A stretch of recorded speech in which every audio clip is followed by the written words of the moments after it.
Guys আজকে আমরা একটা প্র্যাঙ্ক করবো, আসেন আসেন। দাদা ওইটা একজন ফোন দিয়েছে বুঝছেন, দেখে কথা কোন তো কেন ফোন দিয়েছি। আপনার নামটা? আমার নাম ফিরোজ, মোহাম্মদ ফিরোজ মিয়া। ফিরোজ মিয়া। হ্যাঁ, আসসালামু আলাইকুম, কেমন আছেন?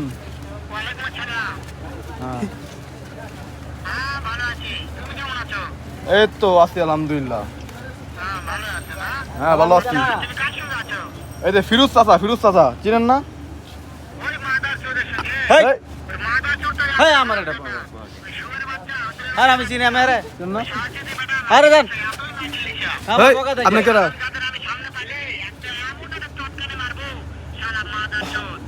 ওই ফিরোজ দাদা কে? ফিরোজ দাদা বকছে আপনি এবারে হ্যালো কে আসলেন? হ্যালো কে? হ্যাঁ হ্যাঁ হ্যাঁ। আরে হ্যাঁ কি আমি চিনি নাকি? এই, সরকারি মারবো। আপনি বলে মেরে দিব ভাই। হ্যাঁ ওই মিয়া। আরে এই ওই মিয়া কারেন কারেন কারে ফোন দেন নিয়ে আনতাছি।